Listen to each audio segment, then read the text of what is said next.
Well, none of them can hide from the truth, yeah. Children have to go back to the roots, yeah. None of them can hide from the truth, yeah. Children have to go back to the roots. I'm telling you now, the truth, the truth. Telling you, yeah, the truth, the truth. You have to go back to the roots, the roots. Go to the roots, to the roots. Yeah, man, you know, this is Benjamin out of the Smiling Coast, West Africa, Gambia, representing for the one and only Abu, the big man you don't know, the Soninke warrior, the man that brings the truth, Soninke warrior, the sign of enlightenment, the Soninke warrior, the righteous and the true African. Abu, reveal the truth to them, you know, no matter how them try run from it, because none of them can hide from the truth, yeah. Yes, we have to dig back the roots, yeah. Fire! Subscribe now.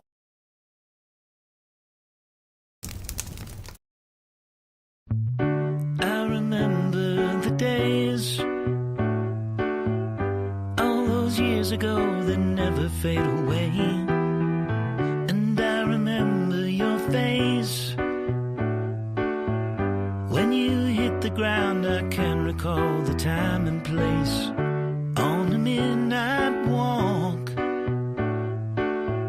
through the old streets, trying to turn back the clock to the days of old, back to the days when all the things we knew were made of gold. As the world moves on, time sings a song. In the old neighborhood, as the clock strikes one, the memory lives just as it stood, like a quiet dream. All right, ladies and gentlemen, welcome to the Afridamus Report. I'm your host, Afridamus. Please make sure you hit the like if you haven't already done so that the rest of the crew can join us and we get the conversation going. So, ladies and gentlemen, this is going to be Pan-African news because, as you know, many a times Africans, people like to say, you know, we are all one and the same. They speak about pan-Africanism. But then the question, the Nigerian question, always comes up. And, you know, the conversation came where people started thinking, maybe, just maybe, is the country Nigeria, called Nigeria, is this a weapon formed against Africans and the world? Who formed this weapon against the world? Because this can be normal. Because if you guys remember, you know, what we are all familiar with is the, you know, Nigeria, South African thing, where, you know, for some years, in fact, South Africa are known as xenophobic people. Many people, you know, attack South Africans, but South Africans kept trying to explain what their situation is. And many Africans, including Ghanaians, per usual, were hypocrites. Many Africans, other blacks, were being hypocritical. FBA stood with the South Africans. But anyways, the FBA themselves, you would find out the same group of people that have been driven out of all these countries, they in fact might be from the same ethnicity with the FBA. The pattern is similar. Their argument stance is similar too. But you will see here, even the beef between when FBA say we want to delineate from, when they say African, because here in the United States, they're, you know, lazy, you know, not all, but most of them, they don't understand, you know, geography outside of the United States. So generally, when they speak of the African, they have problems with. When you dig deep, you would find out it will be somebody from this very territory called Nigeria. Now, what is the problem here? So, South Africans never backed down. South Africans kept pushing. But then I did my digging. Because if you remember, I did a show several shows where the South Africans were upset. They're like, no, no, no, no. We are not xenophobic. We just don't want these people in our country. And then the Nigerians, some of them came, most of them, they started castigating the South Africans. They started talking about how pan-Africanism. But I notice when it comes to pan-Africanism, even though Nigeria has the largest population of dark-skinned people, African, but they are never at the forefront. But the benefit of pan-Africanism, they benefit from it, and their argument is always for them to be allowed into these countries. And they made several arguments against the South Africans, which I didn't think made sense. The Nigerians will not take any accountability. They just say, we have some bad elements, but this is too many bad elements. And they would say, no, we don't want the South Africans to take the law into their own hands. But then you keep digging, you are like, wait, yes, they're not saying it's all the Nigerians. But why were the South Africans taking the laws into their own hands? So everyone came down on the South Africans, but the South Africans will not back down. Despite people turning against them, they stood their ground. Africans went online, like when they did the beauty pageant thing. The same thing. You start seeing a pattern here. So the South Africans are like, look, we don't want to talk about this pan-Africanism thing. It's not working. It's not working. So most of us sided with Nigeria. Fast forward to now. Now, the same thing is happening in Ghana. The Ghanaians said they want Nigerians out. The same argument is being repeated. They are calling those people haters. The same thing they were calling the South Africans is they are doing the same thing. You're seeing the same argument. The Nigerians are just always fighting to stay in those countries, and they would even shame those people. They would, it's like they never take accountability to what is. They are like, hey man, these people are just haters. And then we fast forward. UAE, United Arab Emirates, that's outside.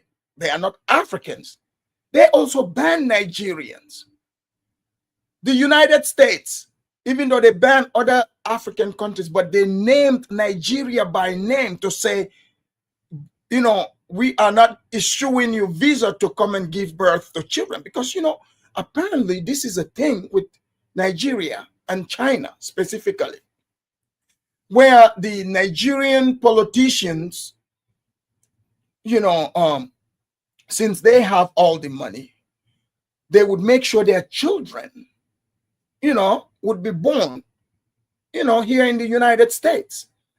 So they, they steal all the money, they cause problems in Nigeria, but make sure their children have the citizenship. But now, apparently, the other Nigerians, the regular Nigerians that they are running away from, are like, all right, we are going to go to those same countries. But it doesn't look like that is working out too well. These are not my words, by the way. Just an observation and what is being said in these countries. All these people cannot be haters. All these people can be lying on you. Something is not right. Let's hear from a Nigerian even. Let's see. Before we go to Ghana and all other places. Even the FBS, when they say delineation, they are not delineating from the Ghanaians. They are delineating from Nigerians. If you don't believe me, let me show you. Here. I am African. And you should take that pride and that claim that we have the second African-American mayor in the history of this city. It took us 30 years to get here after African-American Mayor David Dinkins. In 30 years, we arrived. And when you see in the administration, you see diversity of all groups, from Koreans to Filipinos to Indians to Dominicans to Puerto Ricans, you see all. But one thing you are not void of. Okay. I'm giving this as example, even with the Pan-Africans who promote Pan-Africanism. I notice a pattern. Why aren't they promoting Nigeria? Why aren't they always saying Nigeria? We want to be, they always go towards Ghana. So Ghana is like the birthplace, according to, father of Pan-Africanism in Africa. So that means Ghana should welcome all Africans, but they are having issues with them for whatever reason. So we want to get in the bottom of it. Even the FBAs want to know. Let's hear from another FBA here. Nigerians, what's going on with y'all, man? Talk to me. Now, I got my thoughts on what's going on, but y'all tell me what's going on.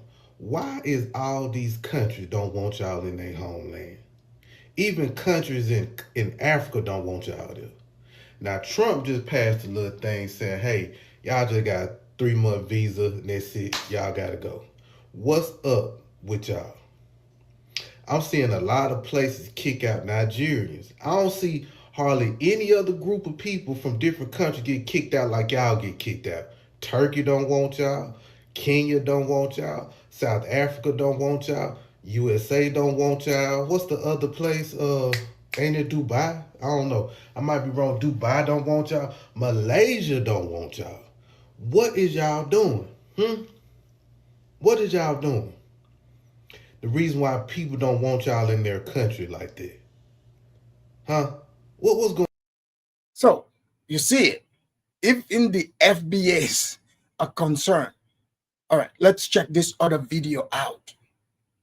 This is a Nigerian lady who is concerned about what is happening. Here we go.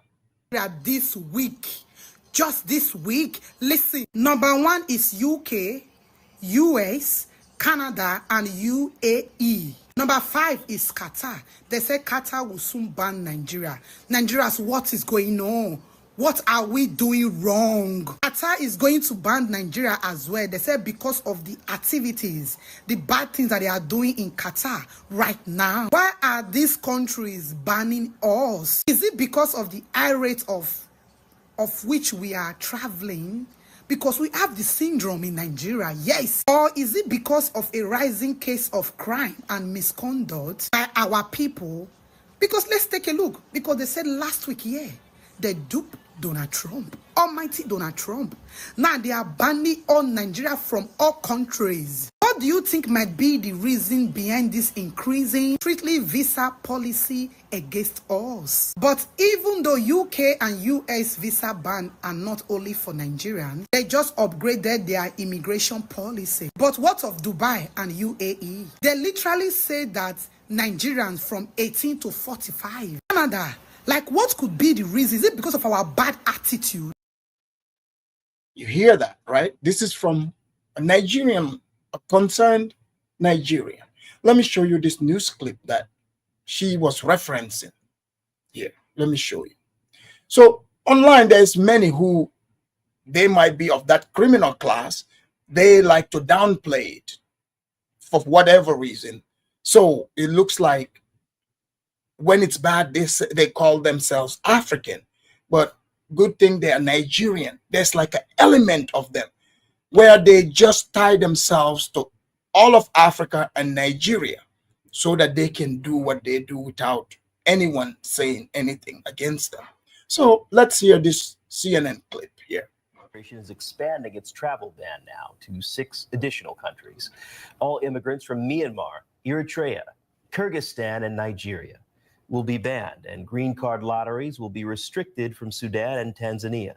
As you see here, most of the new countries are in Africa. The move comes after President Trump's original ban on several countries. Most are largely Muslim. Nigerians are taking the new ban especially hard, given what they thought, which is that they were close and had close ties with the United States. They are curious about why this happened. Our Stephanie Busari. So, did you hear what the lady said? The Nigerians thought they had good relationship with the US. Is it possible Nigerians are deluding themselves into refusing to acknowledge the problems their citizens are causing? So they think if they do this mental gymnastics, people are not just going to see it. See, they are saying they thought they had good relationship with the US. Are you guys noticing something here? Are you noticing a pattern here? Something is not right. I think the Nigerian government is scared of its citizens. There is certain elements they are afraid of. They want them out of their country. Because for the ban, the president, Nigerian president, Tinubu, he said if they ban them, they are also going to restrict their resources. But how come Tinubu did not address the criminal elements that all these countries speak of? Because he sees it as offloading. Do you blame him? This is why you see the Nigerians complain. Tinubu also goes to the media and complain. So who are you going to blame? So let's continue here. Has this from Lagos. Nigeria has long considered itself a strong ally of the United States, which is why news that had been added to the travel ban came as a shock in Africa's most populous country and largest economy. Officials here immediately pointed to Nigeria's partnership with the US in its fight against terrorism as a reason against adding the country to the travel ban list. But the country's ties extend far beyond that. As well as being a strong military partner and ally in Nigeria's fight against terror group Boko Haram, the US is also a major trading partner with Nigeria and has diplomatic relations going back to the 1960s. The Trump administration has defended the expanded travel ban, saying it is important for national security and that some of these countries simply have not met US security standards.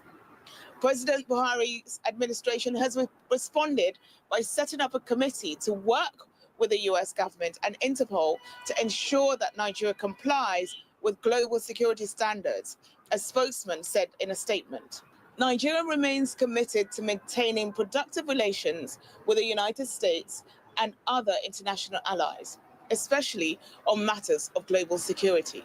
Still, on the streets of Lagos and across Africa, the ban has been met with anger and disbelief. That's absurd. It shouldn't fly. We should be allowed to go into the United States. What about those that want to do business and also do trades and very important? So you notice how she is only concerned about what they want to do. She doesn't care about why they are banned. It's like, no, I mean, it's because they don't like Nigerians. No.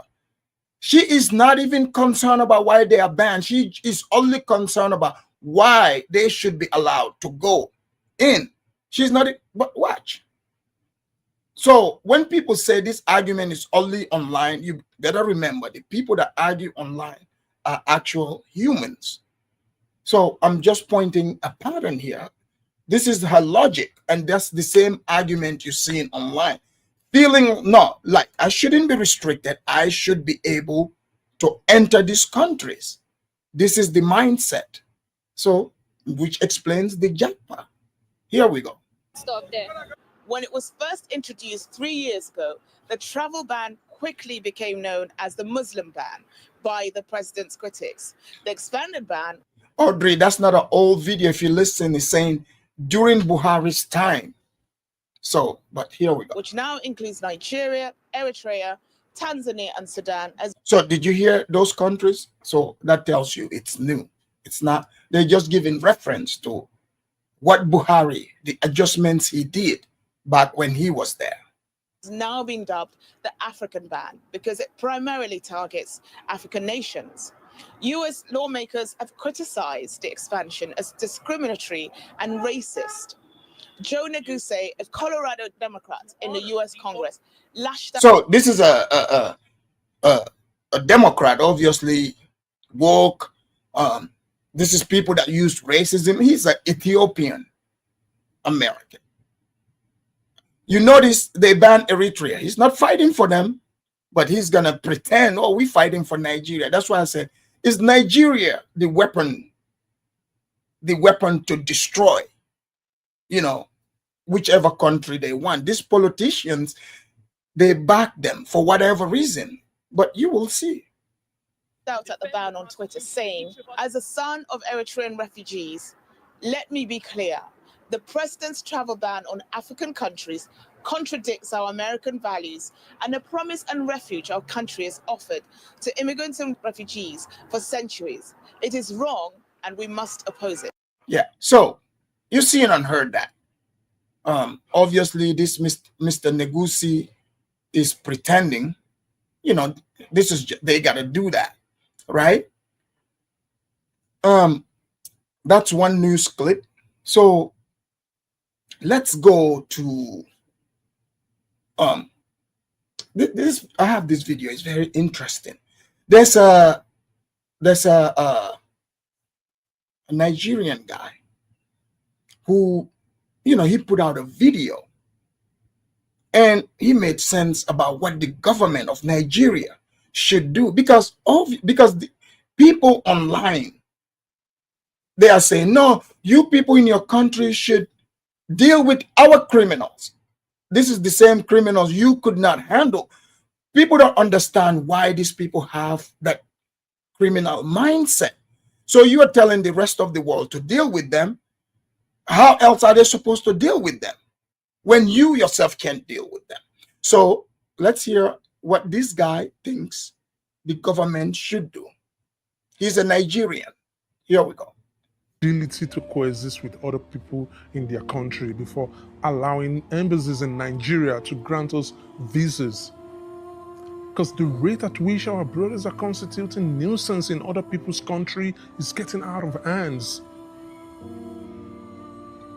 Look at this. This in Nigeria. You said you must go to Transkai. So this video is circulating. This is a Nigerian guy getting into it with a South African. So there we go. Listen to the reference he's giving. So this is going around. So they are pointing out the arrogance, how he is attacking a South African in her own country, and even telling her she doesn't belong in that area. She needs to go to apparently her village. So this has got a lot of South Africans upset, rightfully so. So here we go. You said you must go to Transkai. You said you must go to Transkai. Hit me. Hit me. Hit me. Hit me. Hit me. Hit me. Hit me. Hit me. Hit me. You think we're scared of you? You think we're scared of you? You think we're scared of you? You think we're scared of you? We are not scared of you. You think we're scared of you? You think we're scared of you? Go and do this in Nigeria. We're not scared of you. We are not scared of you. So you guys are seeing how crazy this is. Imagine, like, so this guy is Nigerian. We would used to hear all the South Africans attack them. I mean, look at this guy is in South Africa, in their country, and he is threatening South Africans with violence in our own country. Do you guys see how crazy this is? But let's go. You too. Fuck you too. Fuck you too. Fuck you too. Damn it. Fuck you too. Go and do this shit in Nigeria. That wasn't a Kenyan. That wasn't a Ghanaian. That's one of our own brother. And this shit went down in Cape Town. Some are going to be precise. You asking a South African citizen to leave Cape Town and go back to Transkei. Do you know where Transkei is? Transkei is like a village in South Africa. So that is to tell you that the audacity must be on sale for you to be asking a citizen of the country to leave Cape Town and go to the village because she's making you uncomfortable in Cape Town. You see, guys, this is what I've been telling you about. These people are bringing insult to the good and law-abiding Nigerians. This is not who we are. They are not representing us. And you know what's so funny is this. Their act is affecting people back home. That is why countries like United States, UK, Canada, United Arab Emirates, Australia, all of these countries are tightening their visa policy, which is affecting you, these people back home. And yet, you're still applauding these people. Make una continue. So, you see that, right? What he is saying, you will see how, you will see what the man means. Listen to this other Nigerian lady. She blames the South Africans. Here we go. You hate Nigerians. I really want to understand, why do you guys have this unconditional, unbearable hatred for Nigerians? So, you see, this is what we have been seeing. They will gaslight you. So they're gaslighting the South Africans, saying, why do you hate us? Who else does this here in America? The FBA, the same thing, like you catch them, they will say, why you hate them, you are racist. Same type of argument. So you left to go to another country. You're not getting along with those people, but they are the ones at fault. Like if I didn't get along with Americans, I would have left a long time ago. I'm serious. But she is saying those people have unconditional hate for Nigerians. You see how the certain elements would use the name Nigeria? And I understand it's not all Nigerians. Like you would meet, like I've met so many cool Nigerians. So, but they have a certain segment who is like, it's like the hood holding them hostage. So here we go. Because as I'm talking to you one-on-one, South Africans have rejected their president because he made a particular policy that favored Nigerians. What is the nature of this policy? The South African president, Cyril Ramaphosa, made a policy that Nigerians that want to go to South Africa can now apply for visa with our passports, and they can now get multiple 5 years visa entry. That was all. And as I'm talking to you right now, South Africans are asking their president to step down. Why? They don't want Nigerians. They don't want anything to do with Nigerians. They don't want foreigners in their country. I don't really understand. At the end of the day, this policy is going to favor both Nigerians and South Africans. How is this going to favor South Africa? The migration is one way. It's not a two-way. You see how she's gaslighting them? All right, let's continue. Like you are running away from Nigeria. Who you think you come into South Africa? Why would they want to go over there? She knows none of them are doing this, but she just wants to gaslight people. Here we go.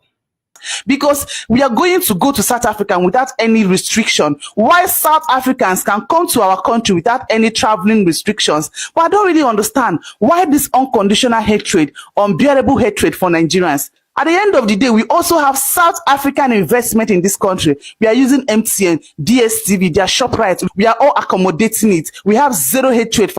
Do you guys see the pattern? Do you see the pattern here? Who else feels entitled to, if you do business in their neighborhood, now they feel entitled like you owe them, even though you're doing business. You see a pattern here? Now I'm seeing why the FBAs have beef with certain Nigerians. This is why. Same group. For South Africans, why do they have this unbearable hatred for Nigerians? I really want to understand, because as I'm talking to you, there is fire on the mountain in South Africa. They have rejected their president. They are asking him to step down, to resign. They don't want him again because he made this particular policy. Yeah. So these countries are not happy.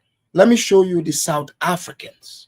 Let's see how the South Africans, respond to Nigerians now in their country.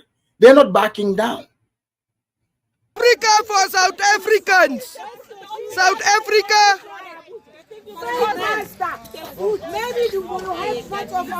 Why are you running if you're not guilty? You said South African woman like that. Come here, women, come and fight us now. Okay, you see that, right? So the South Africans, they seem like they are straight shooters, and the Ghanaians, the things they say, and Nam said these are old videos, but it's still ongoing. This is not old. This is literally new. Here we go. From anything that is going to. Oh, listen to the South Africans in this conversation, some of them. This is crazy. If you were a Nigerian living around there, you hear this, you should leave. Like, these people have deep disdain. Here we go. Start with an N. Stay away. They don't know they're going and they're coming. They don't know where to start. So all they can do is to tarnish, dent everything they come across. I'm not talking about human beings at this stage. I am talking about deadly cowards. We're facing the cowards and we have to deal with the cowards. According to me, there's no Nigerian who should be living in South Africa except he's actually been reviewed paperwork-wise, thick and thin, threw it all out. Why? Because we can't trust none, because there's none. Because 99% is the ill-mannered one. Deadly, badly, evil, intentional, pimps. The cruelty that you can call on earth, people that can eat you. Why is there this lingering problem between Nigeria and South? So you see that the guy was trying to make the argument to say it's a lingering problem between South Africa and Nigeria. But is that so? Let's go to Ghana and see. In Ghana. First of all, welcome to Tumtum Network. My name is Cyrus. Don't forget to subscribe and click on the bell for more of my videos. This is a tough one that I have to do, knowing the number of Nigerian friends I have and how this may affect our relationship moving forward, ladies and gentlemen. But the fact of the matter is this: the more we don't speak truth to one another in the face, the more it becomes everyone else's problem. Ladies and gentlemen, Nigeria is our neighbor and friend. Nigeria is the heartbeat of Africa. They are the sound and rhythm of Africa to the world because of their sheer size and talents. That is undeniable. Africa's name, to some extent, goes as far as Nigeria goes in many ways. So let me show you a video clip from Nigeria itself, from a news source, because people say, oh, it's old. None of this is old. This is new. So that you get the context of what he is saying. Here, hold on. You said it's low. Can you guys hear it? Hold on, here.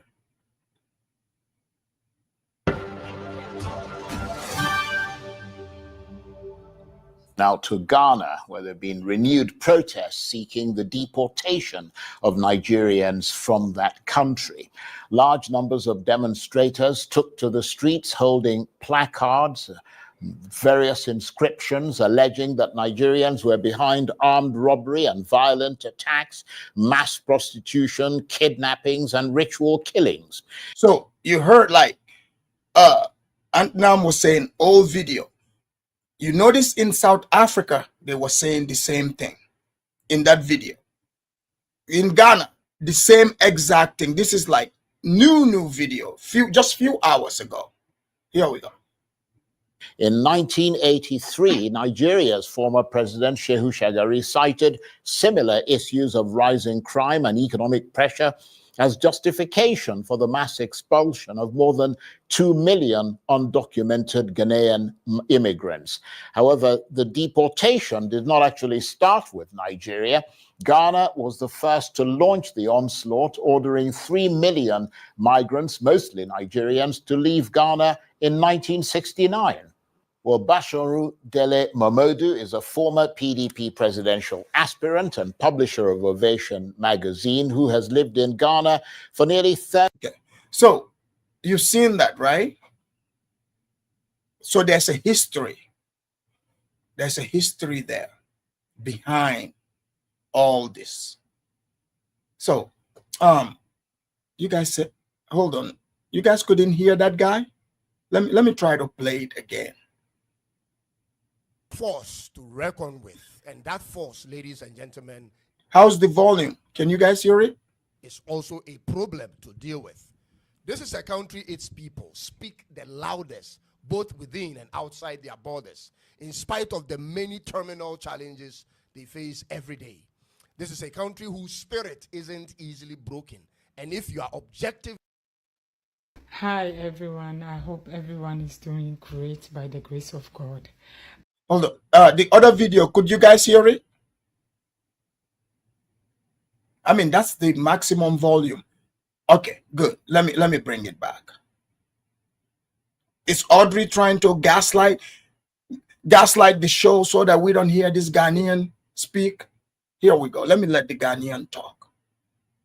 You concur with these facts, ladies and gentlemen. But a large percentage of the people of this country have chosen a pathway that cannot be encouraged, whether in Ghana, in South Africa, or in any part of the world.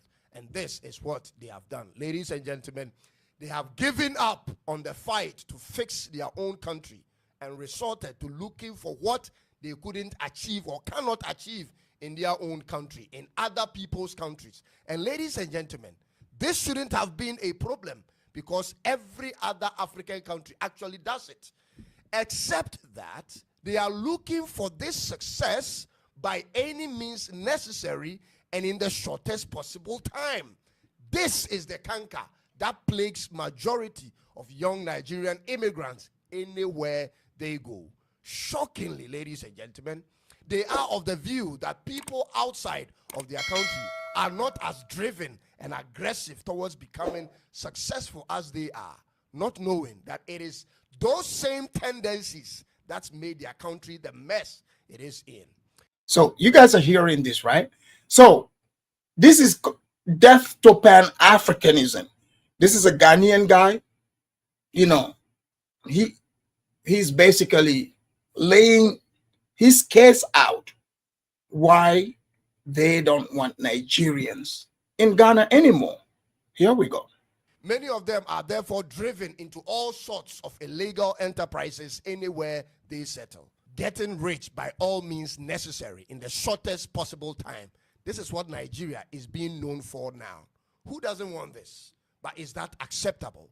It has gotten to the point that they don't care how a person makes their money, so long as the person makes their money. But you and I know that that's not how it's understood in other places.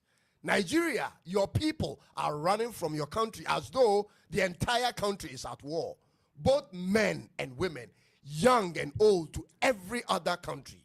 You have now become Africa's most emigrated country, meaning you have the largest number of people living abroad compared to any other African countries.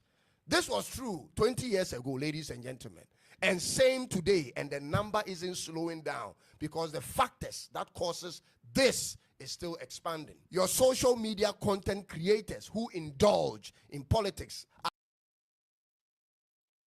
Oh, here. Wallahi, there's a problem.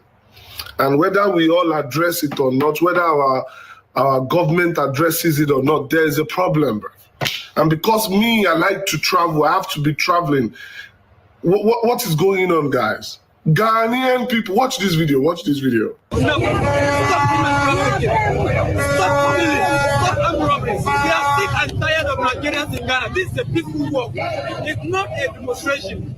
But this message goes to every Nigerian and to our immigration officers at the borders. If you allow the Nigerians into the country, what are they coming to do? Now, let me go to Ghana. I watched the video where the Ghana people were saying Igbo people must go. What did I hear in the video? Waiting I hear for the video now, the Igbos are dominating our market. The Igbos are dominating our market. May Ajani and Amadioha damage those of you that come from the east that are in my comment section commenting rubbish, defending the evil that is going on. May Amadioha and Ajani swallow you people. May you people never see good. Of course, you will always come to the comment section to come and whine, cry, and form the victim, claim the victim, say all sorts of rubbish. You are enemy to Indigo. You are enemy to this. You are enemy to that. Y'all see, my country is complicated, but please keep. All right. The link is in the chat, guys. Hit the link. And Nam keeps saying, this is the Igbo, but the Igbos are Nigerians, right? They are Nigerians. So like the different, how you are trying to differentiate it, like the rest of the world does not see it like that. That's not how it's seen. These people are there's a country called Nigeria, and singling out saying, oh, is this people the Igbo? That, like, you can't, are they part of Nigeria or not? What passport do they carry? Who's got jurisdiction over these Igbo people that you speak of? I get it. Some people, you might have tribalism against those Igbos inside of Nigeria, but outside to us and the rest of the world, the Igbos, we see them as Nigerians, as one and the same as everybody, as Nigerians. So, yeah, what you're doing, you're trying to gaslight us, but let's hear this. Watching the movie because it's a long one. Now let's go to her coming to Ghana, because I personally have been waiting for her to dare come to Ghana on this matter. My name is Lillian, just in case you are new here, and to all of you, my returning viewers, I appreciate you. Please do it to give this video a like and feel free to hit the subscribe button if you have not subscribed. Let's get into the video. Today's video, as a matter of fact, took me a while to be able to put it together, because when I saw this clash between some tribes in Nigeria about the Igbo king in Ghana that have led to the Nigerian must go protest that happened in Ghana, I had to go back and take a look at the Nigerian political history, just so that it will give me a clue into our past. I wanted to understand why the Nigerian mindset is the way it is. And in the later part of the— And guys, the link is in the chat. Hit the link, come join the conversation. Here we go. This video, I will share with you the things that I— But this message goes to every Nigerian and to our immigration officers at the borders. If you allow it, so you notice that Negusi guy, the Democrat Negusi, he played the race card. He tried to say race, but this is black on black. So if it's towards white people, they will call it racism. If it's in another black country, they call them hate. So all these countries cannot be wrong. I mean, let's just call a spade a spade. Guys, hit the link, come join the conversation. Don't be scared. Nigerians into the country, what are they coming to do? Nigerians, what's going on? What's going on? Dubai do their own. Ashena Seychelles have been at Maldives, they do their own. South Africa, they do their own. Now, yeah. Of all countries, people of them have been at Accra. Then they talk, so they don't want. What's going on? We need to fix all. I don't even blame these countries anymore. What are we doing? Shekomalewa, why are we smelling? Something is definitely. See, this guy is logical. He is using deductive reasoning here and coming to conclusions. But I've got people in Kedo. I don't know if you're still in the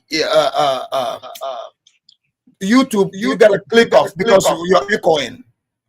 Just stay with the StreamYard. Click off the YouTube so that you don't echo when you come on. I have Ola in the house. Ola, welcome to the Afridamus Report. Ola, can you hear me? Yeah, Afridamus, hearing you, man. Ola, if you look at it, it says South Africa vindicated. It says it's Nigeria form a weapon form against Africa and this planet. Why are they banning Nigeria in all these countries? What's going on? Yeah, I like that you brought this kind of topic because something that we need to. As yesterday, I think I was kind of like saying it's something that we need to go deep down into our soul. What's actually going on? Right. Nigeria lost their way since the democracy came back to Nigeria in 1999. You understand me? Before then, in Nigeria, everybody must know what you're doing. If you're a person who sells drinks, if you're a civil servant, wherever you are at that time, because there's a punishment that you face in Nigeria if you are a drug dealer, is death sentence. If you're a scammer, they call it economical sabotage. You face almost about 60 years in jail. This is during the time of Idiagbon, the Ubwari that just left military regime, then come Abacha. I think slowly, but Babangida kind of like let it lose a little bit. Then, but later part, Abacha came in, everything was being tied up. You see, when we would talk about most Nigerians are not like this, you see, when people are doing these things outside of Nigeria, this get rich or die poor, they don't know Igbo, Yoruba, Hausa. Right. Yes, they don't know Nigeria. Right. But for us that know the names and everything, we start seeing a particular pattern. Right. That be trained for more than almost 30 years now. Let's say less than 30 years, right? Right. In all kind of dangerous things that these boys are doing, to the extent that the thing is damaging our name. Yeah, and also because the kidnapping, people, they cannot deny it, because I even see Nigerians who, like, online, or even you ask them, they will be like, no, I don't want to go to Nigeria. They are worried about getting kidnapped. But it sounds like these people, let me give you this kind the of kidnappers are going into another country and practicing the same thing. By taking their, if they are bad people, it's not like Nigeria doing it, they have Ghanaians, also bad Ghanaians also inside us. So let me tell you about this kidnap of a thing. Right. When this kidnap, it was this set of, I'll just go straight. The Igbos come with this kidnap first. Not the Hausa, not the Yorubas. These Igbo drug dealers in South America, in South Africa, where they learn all these dirty jobs. When these boys started coming to Nigeria, neither they come broke or they come nothing, they now carry some of these bad things they saw in South America and in South Africa. They start kidnapping people in Nigeria. That was around 2008. You understand me? You know, that was when they established this kidnapping of it in Nigeria first by a tribe called the Igbos. And once they started making money out of that thing, a lot of people started coming in. You understand me? All this I call the Fulanis and everything, that the Fulanis are doing these things. The Fulani didn't know nothing about kidnapping or the Hausa until they start seeing how the Igbos were making money out of it. The later part, when Nigeria started fighting Boko Haram and everything, they start using the Fulanis now as the mask front, what they hide behind, and start demanding for money. I cannot come, look, there's no Fulani who can come to my area and know how I operate that area. They try to kidnap me, they will succeed. No, because some of these Igbos are living among us in our zones and everywhere. You understand me? They can easily use Fulani to kidnap anybody. All the kidnapping that was happening in Lagos, go and check it. It was the Igbos that was very involved in the kidnapping in Lagos. They even caught one who they call a billionaire that made billions out of it. If we don't speak the truth, then somebody will sit there and say, oh, why are you so tribalistic? Why are you so this? Why are you so that? Yeah, because Ola, if you think about it, this is affecting the country called Nigeria. Like hear this guy, right? Because he doesn't know the difference. Other people outside, we don't know the difference. So Yes, so that's what I'm saying that comedy to Hear this trivialize guy the for a second. repercussions of their words, or are doing it outside of your country for fear of their lives. Almost every well-meaning person who speaks truth to issues in Nigeria lives outside of Nigeria. Fear and terror have hijacked your country at every front. There is no non-politician fighting for the change that can bring a difference in your country anymore. Almost every relevant voice in your country is either silenced or paid at this point. Therefore, the fight other countries have to put in to attain the peace you see and desire is what you have denied and declined. It doesn't work like this, Nigeria. Nigeria, instead of trying to make yourselves relevant in other countries, instead of trying to insert yourselves into the social fabric of other countries by all means necessary, how about this? How about you go back home and build your country? You have a country that could use a lot of the smart people. All right, go ahead. Ola, what do you think about what he's saying? So what you, yes, it's true. You see, that's what I said, democracy never actually favored Nigeria. You understand me? All these things you see now, the politicians and all these bastards, that they will make money, go to London. And you have to understand, the ones that are ruling Nigeria, they all came from somewhere in America or London. They are nastily corrupt. You understand me? Let's put that aside. That's not even the problem. But I know corruption also comes with insecurity and chaos. But what we will see now, because of the bad behavior that we have inside our own house, our living room, we now take that bad behavior of corrupt-minded and fastness and cut corners and take it to somewhere else and start behaving like that. So, and these people do not find it friendly at all. You see, that guy who's a Nigerian threatening a South Africa in his country. Right, yeah. For what? You understand me? Why are you there? Possibility enhanced are also not clean. So this South Africa of a thing you see have even become a cost to us in Nigeria, because some of this bad behavior they're doing in South Africa, you have to understand, South Africa was always a crime scene for a very long time. Kidnapping, all kind of shit are going on there. These Nigerians that went to South Africa, that start doing bad business there, whatever they're doing there with the local South Africans, whatever they do there, they brought that into Nigeria. They're the ones that went to South America. They brought it to Nigeria. But also, Kidola, this is why I said it's not, because these people that went to South Africa, they're in South Africa. In fact, they are a weapon formed against the black South Africans. Let me explain, right? If they were not there, for example, the black South African, or even the other Africans, the black South Africans would have been able to stand up on their 2 feet instead of fighting these other people who are there to destroy them. They would have focused on their original, enemies. Because like that Nigerian looks like he has so much power in South Africa to even threaten that woman. Yes, but they're not using that boldness to drive away our corrupt politicians. Right, right. Because they get exhausted and run away to start looking for this money to come back and become very rich, because they saw some of these politicians that can't even build a better hospital in their street. I'm not talking about in their state, just in their street, so that anybody sick can go to that. Look, Ola, you said something interesting. You said someone made so much money off of kidnapping, right? Yes. So that means okay, he's like a super criminal. So that means, is it possible even this media propaganda is people like him paying to try to clean up their image? Because even the South African xenophobia thing, I found out it was a hit job online against South Africans. The guy is still in jail now. They refuse to carry out the necessary to eliminate him. The guy is still in jail.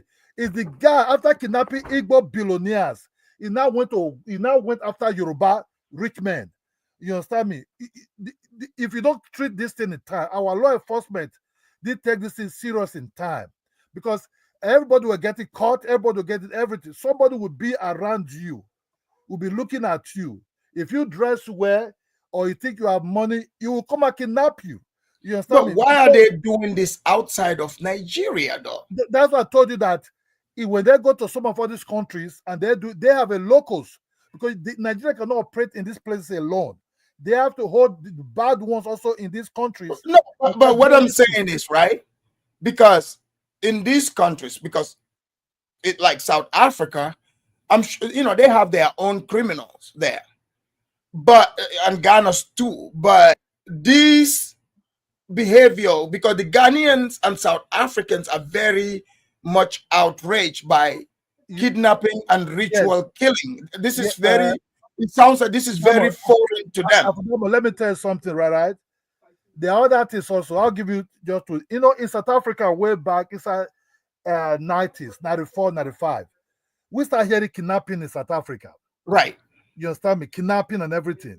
But that was when South Africa was open to people coming in. Yeah, even among themselves, among drug dealers themselves. Yeah. But with the Nigerians started going there, you understand me? Whatever they met there, whatever they're doing there, they start learning these tactics. Because in Nigeria, you can sleep on your porch till daybreak. Nobody's coming to kidnap you. Which are people kidnapping? At least goats and chicken, they kidnap in Nigeria, but no human beings. You understand me? No human beings they kidnap in Nigeria. It was all goat and chicken.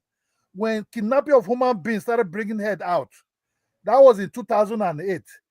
And nobody could take it very serious because at that time we started watching people called money. The politicians were fucking rich. The ones that are coming from all this place they want to be rich like the politicians also. So for them to curb it, you don't just only look, different things come with these things. Different things that if you go, I don't want to say, oh, why you talking about the Igbos? Sometimes they will shut down their shop, you know, fake things, fake all kind of fake things and everything. Somebody will just be rich today to be a billionaire, but you don't know how to make that money. You understand me? Fucking rich, but no questioning. The EFCC is not going after them to say, how do you make this money? Everything, you are jealous. You know, we've seen it in even this. They glorify it in Nollywood movies, like where they do human sacrifice, and then so it's like it's in the movies. So people, and you know, Ghana is number one. Is number one in watching Nollywood movies. Let me tell you something, Afro-Diamonds. Even that movies, they say they try to enlighten people, right? But also, let me go to Ghana aspect. In Ghana, if Nigeria boys are coming, they call it Ghana Boga. Well, what is Ghana Boga? Some of them said in Ghana, they are having their own in their TV. Asking people if you want to make money quickly. You understand me? If you want to make money quickly.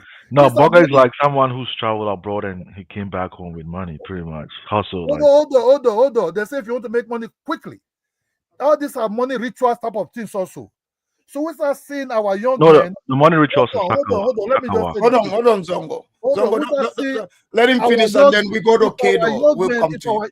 If our young men came back from Ghana, they will be having some money, but they will not live long. You understand me? When people went to, they said they went to Ghana, they will have their cars, they're driving, ignorant people. They don't know you cannot, no spirit will give you money. They put Ghana flag there, so they call themselves Ghana Boga. After 6 months, they will die.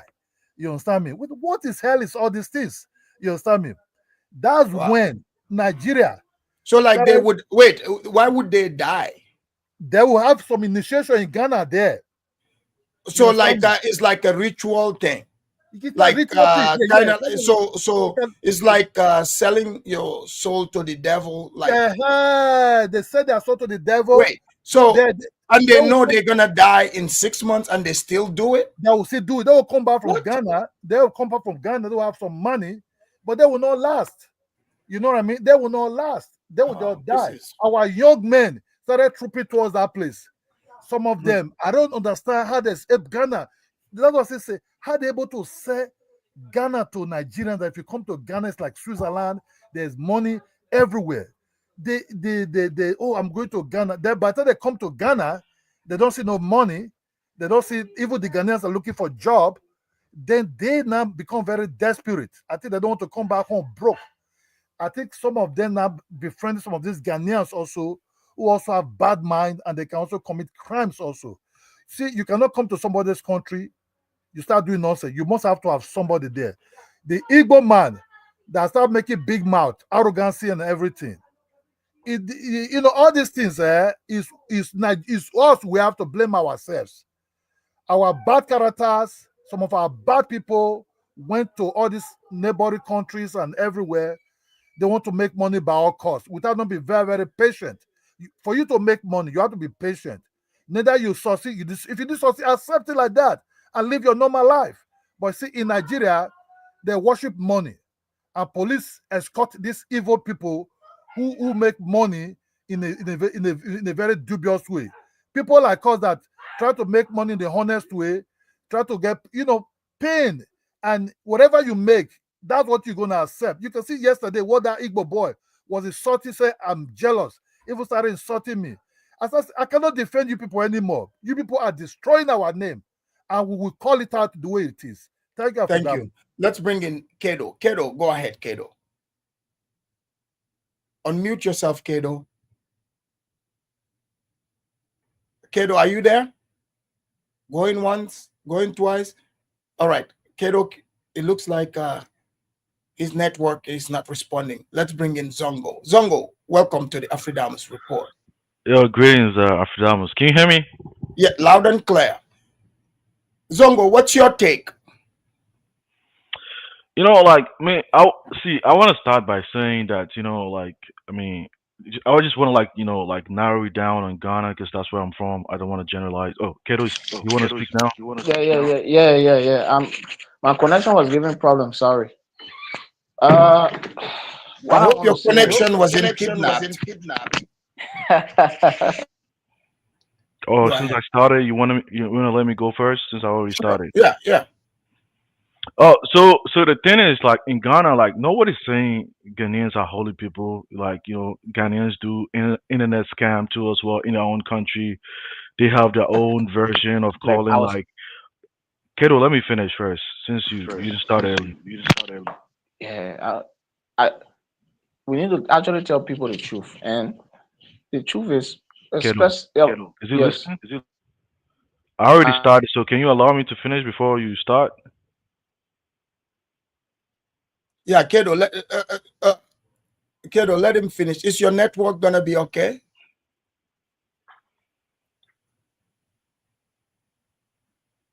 Go ahead.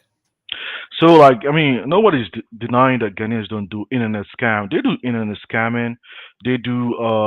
They have their own version of doing like their morning rituals. They call it Sakawa, like Kidola has been saying.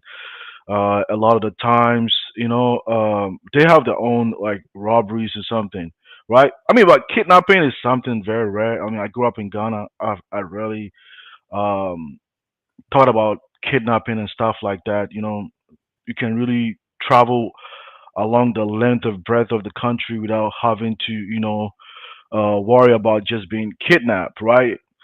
So I mean, they have their own version robbery, but it's their own country, right? Just like in America, like I mean, America got their own bad eggs, but if you're from a foreign country, you do the same thing, they're gonna fucking deport your ass back home. I mean, that's like you can't compare yourself with a citizen, right? It just doesn't make sense, right?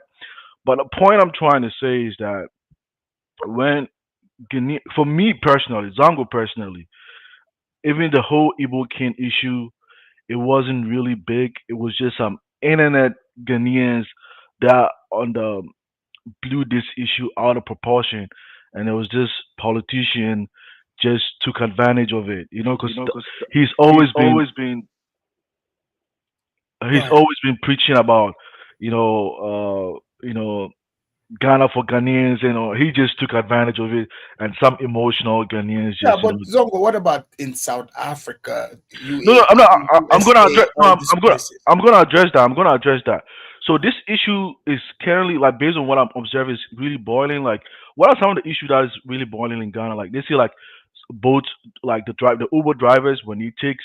There are certain areas if you go, according to them, based on what I'm hearing, right? I mean, this is based on what I'm hearing by like local Ghanaians back home, that they go to places that mostly inhabited by Nigerians, like Kaswa area in Ghana. I mean, you can go and fact check it as well.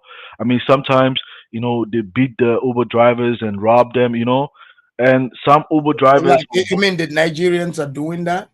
I mean, that's what, yeah, that's what like the Ghanaian Uber drivers are saying. So sometimes if they if they look at you have like some strange surname that they are not used to, they're not going to pick you. Uber or Bolt drivers in Ghana. This is what is really happening. So if you have some strange last name at night, they're not going to pick you. Yeah, but Zongo, you keep saying politicians. These people talking, these are not politicians. Yeah, exactly. Like even on the streets, like it's the regular online. Yeah, I you said know, one. these are young Ghanaians. I say one politician. Because this guy, right, was saying what he's saying to the, just like the lady that you dismissed, this guy is speaking the same way, and listen to what he's saying to the Ghana president too. Ladies and gentlemen, that the ones who claim to be smart are leaving or have left the country. Ladies and gentlemen, who have they left behind? How will you build your country like this? You have abandoned your country to politicians and cabals whose interest is similar actually to yours. And here is my explanation to that. Similar to yours in the sense that these politicians and cabals have conquered the country and now enjoy the monopoly of their powers and will hold on to it by any means necessary as long as they can. And that same spirit, ladies and gentlemen, is what most young Nigerians carry around to other countries. Are you any different, if I may ask? You want to dominate and entrench your dominion by all means necessary in the country you've moved to for as long as you can, just like your politicians and your cabals. Ladies and gentlemen, this is the chaos in your country, and the same chaos is being exported to other African countries and to most parts of the world. So for this guy, you cannot. No, he's not lying. No, yeah, you cannot just dismiss him because he's traveled outside, so he's very like woke about what really goes on around the world, right? I mean, the issue he had was, I mean, because in Ghana there's a lot of settler groups from different places, from Niger, from Burkina Faso. They have their own. St. James can even attest when the Traore came to Ghana, he met the Burkina-based community in Ghana. Yeah, but Zongo, they are not talking about. But I'm finishing. Because hold on. Let me end my point. I'm agreeing with what he's saying. He's seeing the Igbo man parading himself with a lot of senior politicians and senior people in the country, and to him, he's like, man, what the hell? Like, this is not where you come from, man. You come from Igbo land, from Nigeria, man. Why don't you go do that thing over there? Oh, okay. Let's see if he would talk about that here. Yes, elected leaders with similar mindset that has been proven over time to not work, and you don't seem to change. You have allowed for a system that manipulates and rigs election in favor of people who are clueless about nation building to lead. You have a 73-year-old president who's definitely older than 73, complaining about Nigeria not producing anything to the media. The people are complaining to the government, and the president is complaining to the media. Ladies and gentlemen, can't you see the mismatch in those who lead your country and how that has been the crux of your challenges? Does the president of Nigeria know that it is his responsibility to handle this situation or not, ladies and gentlemen? Old man ruling the most dominant country in Africa, forcing every one of you to run to other places, seeking for change and recognition which you can't even find in your own home country. What other change is there for you apart from the changing of the leadership of your country for once in your lives, Nigeria? Now all of Africa will have to endure and suffer the onslaught of challenges many of your people migrate with. This cannot continue. And now an Igbo man running around in Ghana claims to be king. King of what exactly? If he is the king of Igbos as he claims, then it's more meaningful when he rules from an Igbo land, don't you think? Listen. So it sounds like he recognizes that it's a certain group that is bringing trouble to them. But here we go. I like the audacity with which he speaks and carries himself around, but I would love to see that same energy and audacity carried out in Nigeria instead. Could he have had such a voice in any village in Nigeria? He can only do this here because we, the Ghanaian people, have opened our doors to all. But this must stop. Mr. President of Ghana, be guided on how you go about this situation because the youth of Ghana who made you president are talking on every platform on social media. Our voices are united against anything or anyone that would want to undermine our constitution. So Zongo, the social media is real. Afrodamus, my line is clear now. Can I come in now? My line is clear now. Come on, man. Yeah, Zongo, let him speak because it's Kedo. Yeah, Kedo, you gotta exit out of the YouTube. You know, I've exited. I don't know. I've exited or I've done that several times, but I've done. Hold on. You don't have to leave. You know, like look at the YouTube. If it's open, just stay in the StreamYard. Just X out the YouTube. You know, you will see YouTube next to it. Just X that so that it doesn't echo. Kiddo, stay on You don't have to you don't have to leave. Just exit out. Are you joining from your laptop or your phone? From my phone. From my phone.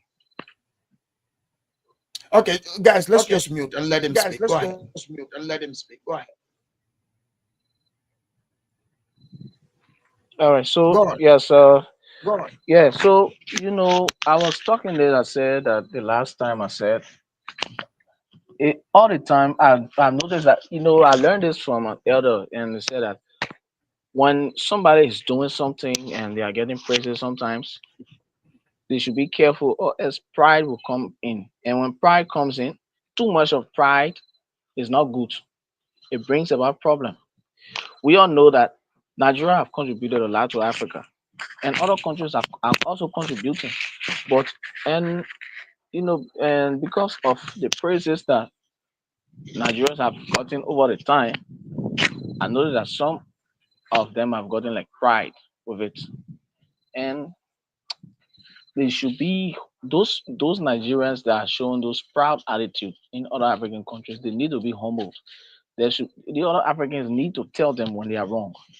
Yes, and I noticed that we don't like to always like to because Nigerians are confident people, and so some Africans like to put them in front and say, "Oh, we just want to do this," I need to go and do this. But if the person is doing the wrong thing, let them to know that.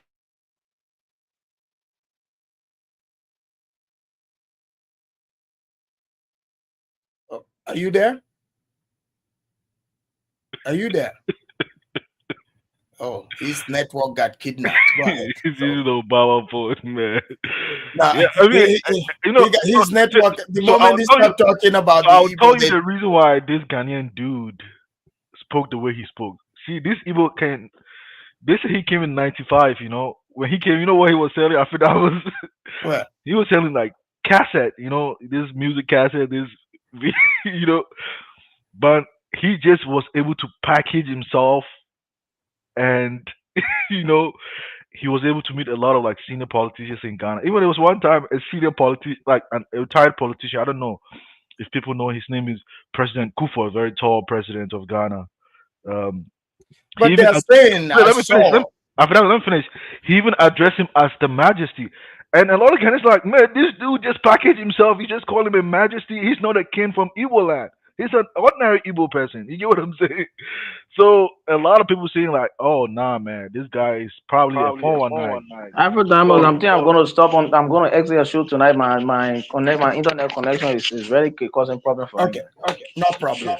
Yeah. So the only person who's going to address him as the Majesty is probably maybe a king from the land where he comes from. Let's say the Euro people, like Obi or something, whatever, like they come from. Maybe the king of Okano, or the king of maybe from Gambia, the Soninke king. You understand? That's what you address. You don't address a Soninke guy that came to Ghana. He just packaged himself, and you think he's some Soninke king from Gambia? No, that's crazy. And that's why he addressed that guy. Hey, man, don't do this over here, man. Don't be putting yourself with the politics of Ghana. Go back where you from and do that. If you want to live over here as a settler, just operate within your groups. Don't be meddling with politics within the country, right? I think that's the point. But this whole issue by Ghanaians is something that is kind of boiling down based on what I'm seeing some Ghanaians in the capital region, right? They're seeing that like crimes, kidnapping, people dying and everything. So people are really raising the alarms. So Ghanaians are highlighting these particular issues, and I think the backlash they're having from some Nigerians is like, oh, they can't compete. We are I'll compete with them in business. I'm like, man, dude, that's not even a conversation. Why are you bringing like But what about UAE, Malaysia, US, exactly? Canada, I'm South saying Africa, all this? exactly right. So usually when people speak about it, they tend to bring businesses, but the conversation is not about business. Nobody's speaking about business. People are saying crime. Why don't you address the crime at hand? Why are you bringing about business? Because in Ghana, in the formal sectors, there are Nigerian banks operating in Ghana. Ghanaians are saving over there. Do they have issues with them? We So have. so Pan-Africanism is dead. I would say the leadership are holding on to Pan Africanism, but I think Africans are not Pan Africans. You know, based on what I'm seeing now. But what I'm saying online, right? Mhm.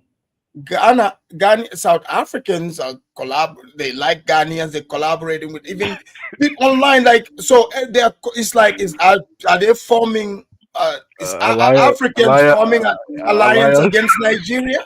Like, what's going on? Afrodamos, I think South Africa should be very careful Yeah. that Nigeria and Ghana, they are like siblings who are fighting each other. Right. On one hand. Yeah, but Kidola, they've been fighting. Nigerians have been fighting the South Africans for years now. Yeah. You see, Ghanaians are not, but Ghanaians are not pushing them out. Though. They're not like killing them. Ghanaians are not doing that. No, I don't think South Africa should not think the Ghanaians, even those that are protesting that, or Igbo must go. If you have the deep inside their heart, they'll tell you, we love Nigerians. You understand me? They're not the criminals that are there. They're the problem. You could see that they're voicing their voice. They didn't say they hate Nigerians. They said these criminals need to leave their place. Okay, out of annoyance, they will say, okay, Nigeria must go, Igbo must go. Yeah. I understand their pain. So, but Ola, they are okay. So the Igbos cannot be separated from Nigeria. That's what But the Igbos is not the only ones doing the crime. No, what I'm saying is, I'm just giving a benefit of the doubt. Let me tell you this, man. I was an African student person in Cyprus, man. A majority of the international students were Nigerian students, man. The only African student killing each other were Nigerians, man. Even in Cyprus, man. What are you talking like? If someone speaks about it, they try to gaslight you like you don't know what you're saying. This is not to say there were no like good, upright Nigerian Christians or Muslims. They are. But the bad ones that were there, the ones doing the killing, it was mostly Nigerians, man. Even when the local Turkish people were killing Africans, it was Nigerians because they engaged in illegal drugs with them. That's what I like said. this is what people are talking about. They are not talking about the good ones who are doing something. No, but that's not what the people are talking about. But okay, this guy said they call themselves Biafrans. Okay, Ola, doesn't Nigeria? Why don't Nigeria just allow them to exist as their own country? Like you see, among the Igbos themselves, they don't even trust each other. You understand me? You are meddling to their local politics. No. That's what they do to gaslight you, man. No, I'm trying to understand. That's not meddling because every Nigerian, right? Hold on, Ola, one second. Every Nigerian you speak to about the criminality, they would always direct you to this group. So, and I've seen them also have their own thing. They want to have their own country. So why not Nigeria allow them to exist as their separate? Man, the cultists from Nigeria are not Igbos, man. They are Yoruba cultists, man. Even in Cyprus, the way Yoruba people that do cultism. Okay, allow Ola to tell us. Okay, also they are not Igbos. Is that what you say? No, not just them, man. Afrodamos, yes, Afrodamos. We have what called the ones that are really spoiling the name is the ones that are doing the drugs, right? The drug dealers. The one, the cultists, you talk about the one that come like they form like the blood and the Crips, right? These ones are like color of a tin, blue or red. So these are like, if they stand, they want to kind of like superiority among themselves. So if they have clash, they all gather together maybe to beat the other one. They don't want to beat the other. Sometimes they, sometimes they just delete themselves also. But that is very subdued. It's not so much like that concerning. If you check the South Africa, what they're complaining of is the drugs. If you check the Ghanaians, what they're complaining of is the drugs and Crime. rituals, is crime, rituals and the kidnapping. yeah, I think and the the South Africans are complaining about yeah, that and too, the and the about their people getting and the kidnapped. and the and the and the armed robbers or whatever they're doing there. You see, um, the Biafras, they don't even trust themselves. What they call Biafra. If you check the Igbos, they're not that united like that. You see, they speak some group. It's just like Ojuku that came, that formed Biafra, and at the end of the day, Ojuku run away, and carried the ones he carried, he abandoned them. They run to Burkina Faso. These ones that are coming in TV called Biafra, that are very ruthless and everything. The majority of them don't even support Biafra because the Igbos are not even in their territory. They move everywhere. They go to You mean Lagos. like in it? So like, what's their main city? Their main cities in the east: Anambra, Enugu. Oh, Anambra. I've heard the name. They'll go outside of their place and become a billionaire and make a lot of money some place like Lagos. So, do they go back to Anambra? No, they not. Yes, they have their mansions there. The Yorubas are very accommodating. Let's just be honest. Okay. But it's difficult for you, non-Igbo, to go to their territory and say you want to stay there because they will not like you.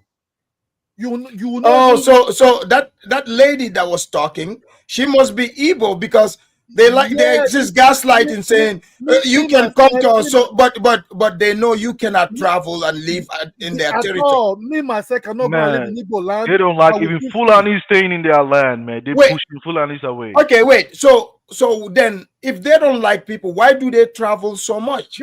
Okay, that is the problem we have in Nigeria. We tell them, okay, you go to every place and settle, make money and everything, but I cannot go to your place. They're not going to send me land. So even if you are, okay. No, so even if you are Nigerian, even from a Nigerian, you have to say his tribe. Is there people there? It's just like Yoruba land. Oh, no. Well, people have to kick them out. They gotta get kicked out then. So that's where Pan-Africanism become an issue. Oh, so you wanna use Pan-Africanism to come and buy land and stay in our place, but you don't want us to come and be at your place? Like, okay, we don't come, but Fulanis come to your place. You tell them, oh, they want to take your land. Like, what the hell is going on? That's the problem about Pan-Africanism. You know, even me that from the south. I'm close to them. I've never dreamed one day say I'm carrying my bag to go and live in Igbo land. Because at the end of the day, neither they will talk out the hotel frustrate you. And if you have to say that you want to buy land to build it, they'll tell you they want to consult their gods. If their gods will allow that. You understand me? So you see the differences. You coming to my place. So wait, if they want to buy land in your area, do they consult their god? No. You understand me? That is wait. So Nigerian government, why is Nigerian government allowing this? That's the problem in Lagos. They came to Lagos, they populate Lagos. You know, they forget Lagos is a Yoruba land. Ogun State is very close. Their worries are Yorubas. The people that they are Yorubas. Because they become more popular, they dominate the economy of Lagos in one way or the other. They just start calling Lagos a Yoruba land. And that was pissed off the Yoruba. Oh, so wait, this is a thing. Or what? They call it Ebola. They call it. Wait. So Ola, this is not only happening in South Africa or Ghana. So this is a thing even in Nigeria. Oh yeah. So they came to Lagos and start calling Lagos a no man's land, and that was irritate the Yorubas, and they start changing the street name. Wait, they call it what? They start calling Lagos like a no man's land. No, I'm not saying the truth. So the Yorubas were xenophobic towards the Igbos in Lagos too recently, right? No. It's not about Look, it's not about xenophobic. Well, if they can own land in Yoruba land, that means the Yorubas are not xenophobic. Then. Zogo, I bet you, if you're a foreigner, you marry an, let me say, honorary Nigeria woman that is not an Igbo woman. If you marry to an Igbo man, you are not an Igbo woman, and you follow that man to an Igbo land, they will never accept you. They will tell you are nobody. Even the child you born for them is not even important. That they will frustrate. I said, somebody from my area marry an Igbo man. He live in Anambra. That girl have to abandon They didn't know the girl could speak Igbo, understand Igbo. That girl, she took off. She ran from that place. Then when I saw she was telling my sister, these people, they are very friendly here. Don't trust them. Oh. They are not so nice if you go to their territory. So like they are like exclusive. They will come to your place and be very friendly with you, say we're all one, we're brothers, but you can't live in their place. You cannot. There's no anybody there's no other tribe or ethnic people that is very happy to say, I want to go to Igbo land and settle there and find a life and look for business. No, they're all coming towards the other side as settle. My mother is 75. My mother grew up with some already, who born in my territory, but still, if they want to do something, they'll be very secretive, speaking their language. They have what called dominating spirit. Only that because we Nigerian, we understand. It's not really like, it's more like a group. They practice more like group economics. So when we say they are the one going outside, because in their territory, not just only them, some other ones also.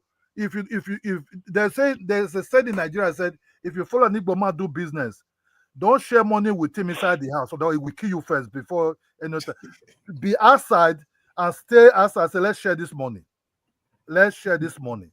Yeah, even like one of like the leaders on northern Nigeria even said that the Igbos too also have that thing. They were trying to do that in northern Nigeria, but he pushed them away. So even the houses too don't like them.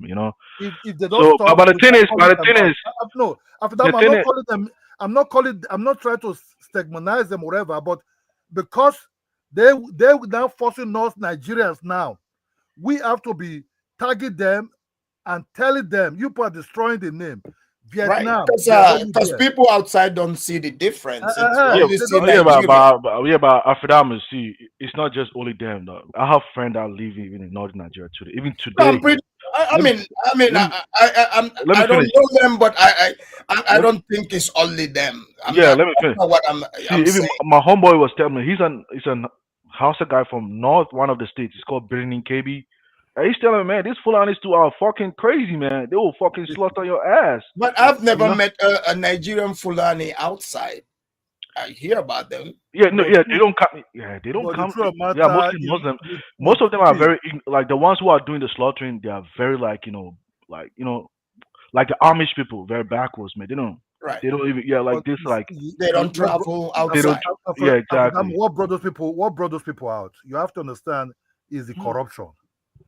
Before the Fulanis, I grew up. Fulanis work only that cow of a thing. They ask you for. They are nomads. They ask you for food. You give to them. They thank you heavily. But you see, in their territory, this democracy that came to Nigeria. Nigeria is a tough place. It's a very tough place. You understand me? In a tough society, you have to be very careful. When they start corrupting and started using money to build house mansions, huge ones with golden gate on them, then these people thought, whoa, we thought these people would swear by the Allah, by that Quran. They would treat us well. But we start seeing they even using the Quran to even rob us. But that's how that Boko Haram, that name called Boko Haram came. You understand me? Boko Haram mean they fed up of this people mean Western education is bad. Because of these politicians using that thing. Yeah, that's see, Ola, let me tell you this. That's just the truth. Ola, let me tell you this. If you really listen to Hausa very well, right? That's the literal translation. But a lot of the scholars that from the Hausa language, right?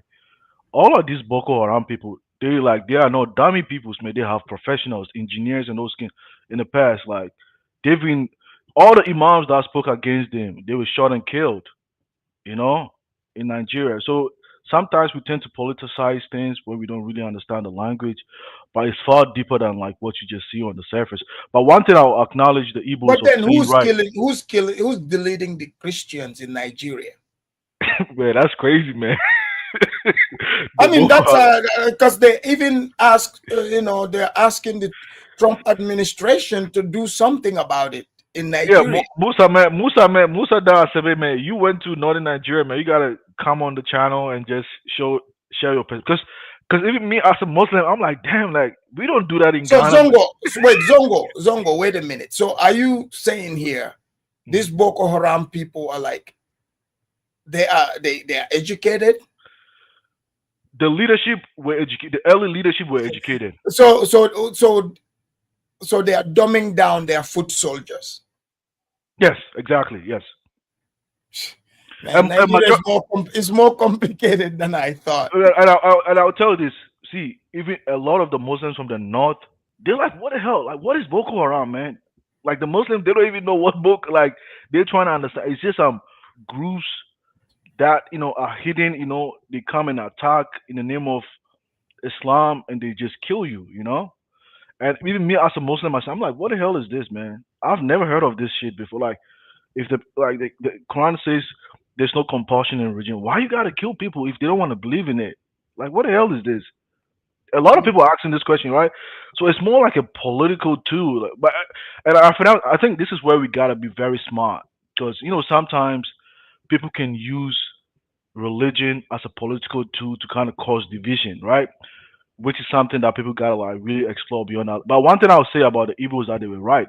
Even the Fulanis in Nigeria, man, they didn't come from West Africa, man. Oh wait, they came from somewhere from Guinea and Senegal. Fulanis, that's where they originate from. So they themselves were colonizers of the Hausa people in Nigeria. Yeah, the Futa Jalon. You get what I'm saying? And that's Igbos don't like the Fulani because they know the Fulanis are colonizers to themselves. But Ola, what is Nigerians going to do? Like the government, with this situation, and now anyone who's like the citizenry of Nigeria are going to pay the price. What are they going to do about it? That's why I say we need to be calling them out. If you don't call them out, you're quiet, and they say they want to gaslight, you're jealous, and everything. We're going to pay the price for it. This bad behavior. Look, if you go to Malaysia jail, they're all there. You understand me? Some of them even Saudi just announced they're going to. There's a Nigerian, the Sharia. They're going to chop off his head. Hey, you see the Saudi one. Those are the northern. The Igbo don't go to Saudi. Those are political. I don't know what Saudi is doing with them. Those people there. If let me just be honest. If see the Hausa man, you can say as you want to say. The Hausa man, they are very peaceful people. You can do business with them, most trustworthy. You know what I mean? They change this money, they don't cheat. If you go and change money with an Igbo man, he will cheat you. Straight up. You So understand let me? me tell you, Afrikaans usually when a lot of Nigerians say, "Oh, they are not smart," they are smart. In actuality, when they mean they are smart, they means they know how to game trick your ass. Like how these hood niggas be doing. So it's not in like finesse. fair business. To finesse you, that's what it means. Like, oh man, these people are just dumb. Like, that's what they mean. So we need to, because it get it too much now. You see Nigerians all over internet and not saying that's what they start calling them out, because before we cease for them to say, for them not to say we hate them or anything, but we start seeing that we cannot just be quiet anymore because there's a proof for it. You understand me? But that's if we catch them. If you want to just deal with it, just deal with it. The thing is, if you don't say it, you're quiet. It's affecting everybody because they themselves, they don't want to tell their people to please. Not like most the Igbos themselves, right, in their territory, they don't like this quick money of a thing, no, because they're also influencing their children. Also, they're losing their children and everything. But the truth is that they're quiet.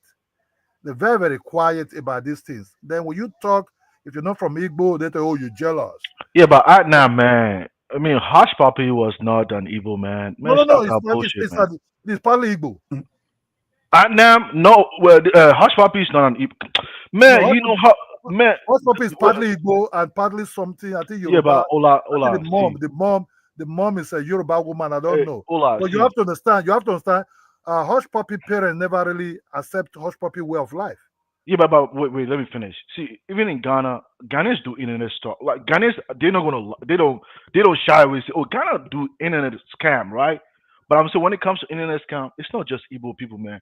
In fact, Yoruba people dominate, man. Like I know this. Shut up, man. Now, shut up. But anyway, so Afidam, so the case of Ghana is, if Ghana is trying to like highlight this, oh, they say, oh, you don't like because you can't compete. Like, wait, what? Like, you can't compete? What do you mean you can't compete? Afrodamus, Nigeria just a crime. Nigeria just They like a gonna crime scene. gaslight you, bro. What? They gonna. If you really want to chase these boys, Yeah. you must have to be any of these boys Yeah. that drive huge cars. Start taking their cars away from them. That's when these things. Yeah, but will they stop. have to do that there in Nigeria, though. Yes, that's what I said. You see, wanted that. That's what I was saying. There are some YouTubers, also Igbo girls, that are now in Ghana. You know, that run away from Nigeria. YouTube girls. You have to understand. Actually, some of these things are being inflated. Also, you understand? Nigeria is look, Nigeria, you can make a hell of a lot of money, but sometimes you need to work out for it. There are some Igbo girls that being used by these Biafras also. These Igbo girls, they're praising Ghana. That this girl you showing, this girl that came out of this your YouTube today. These ones are just the one trying to demarket Nigeria because they're looking for YouTube money.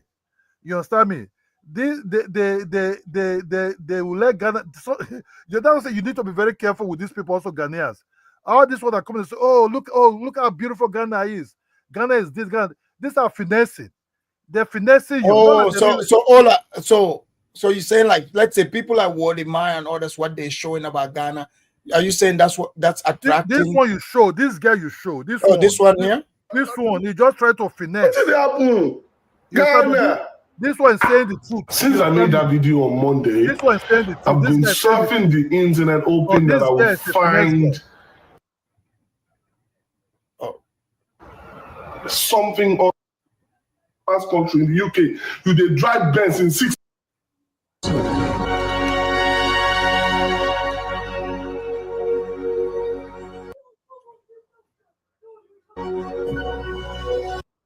Okay. Sorry, go ahead. This guy, the finesse. That guy live in London. I think he's a very honest guy. You understand me? He's a Yoruba guy. I think he have a lot of Igbo friends before. I think he was quieter for those. He started saying Igbo, what is the problem?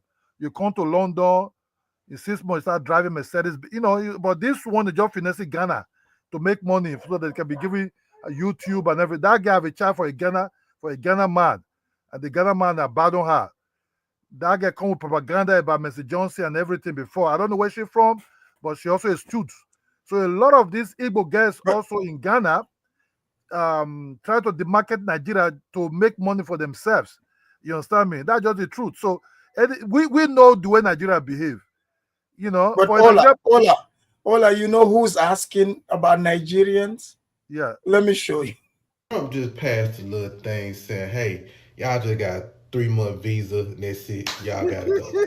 What's up with y'all? Your favorite cousins. I'm seeing a lot of places kick out Nigerians. I don't see hardly you don't come. So Ola, FBA is happy that Nigerians are getting kicked out. Yeah. You know why? You know, there's a way for that. I think we need to learn. I think it's good for them to call us out. Yeah, I'm just saying the truth. Well, they're on TikTok. FBA, they got their foot on the gas on Nigerians about getting kicked out. Yeah, you understand. You know, their case is a total different case. You know, these FBA people, we will meet again, but we get tired of this quick money. Try to pretend they spoil the name. You run away from that place. If they spoil their name in Ghana now, where they going to run to? Let's just be honest. Because Ghana and Nigeria share similar type of blood because of intermarriages or all kind of something. I think we're very, very close.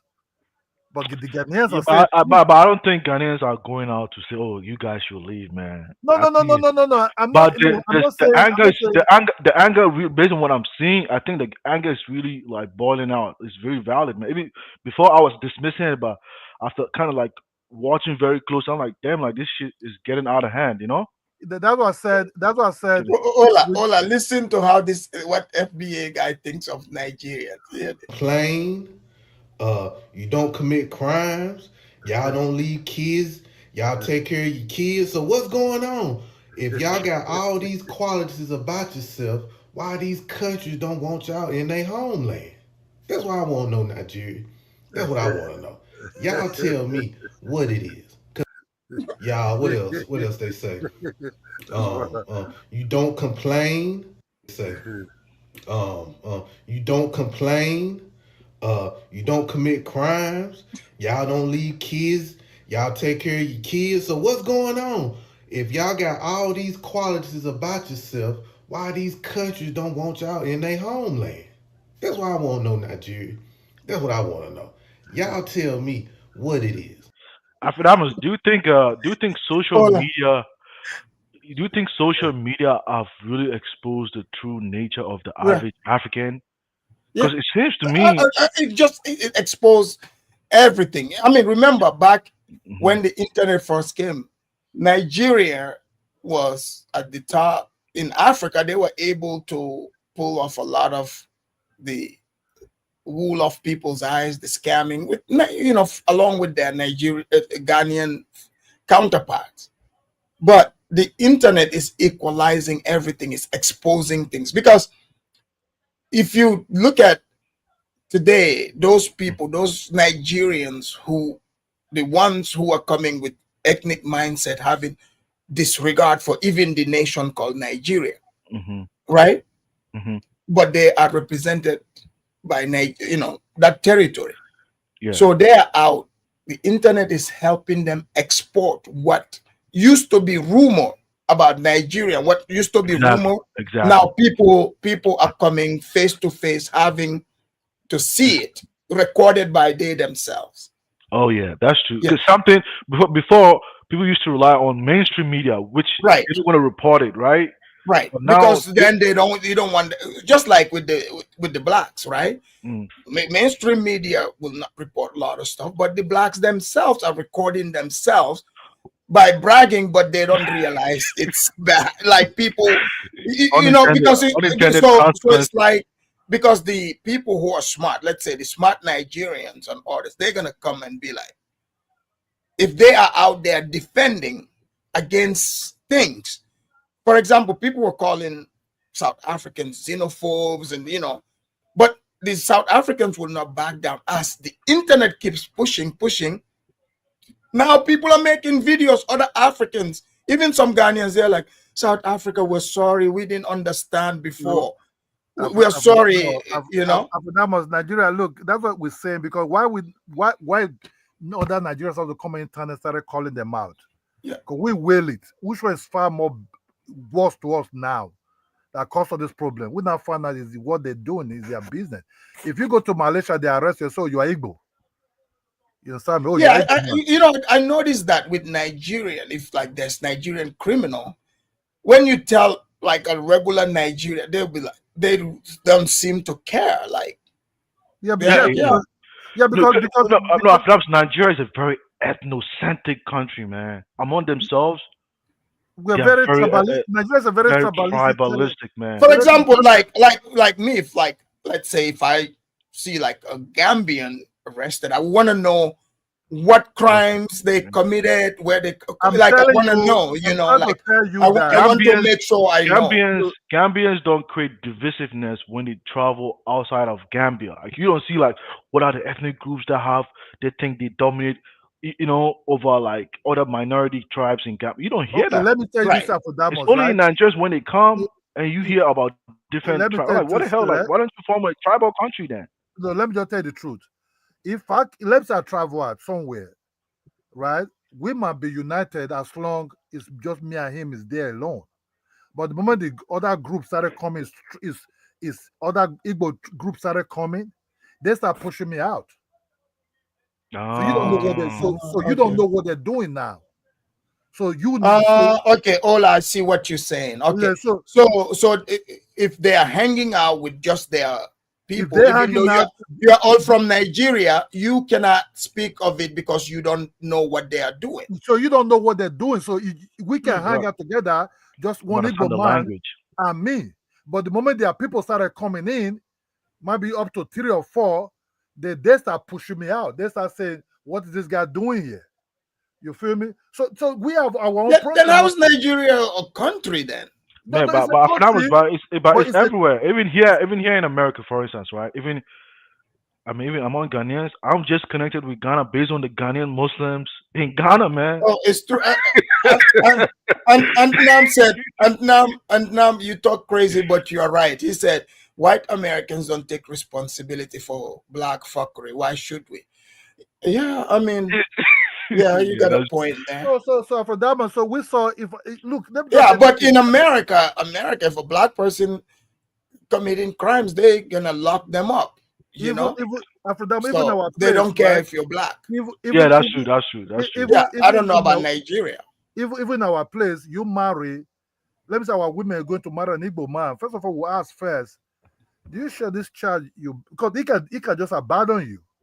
He can tell you, and then if he married an Igbo girl, that child that you gave to him, if you know if they can just decide to say, no, this child is not going to inherit your thing, they'll then tag that woman to be foreigner.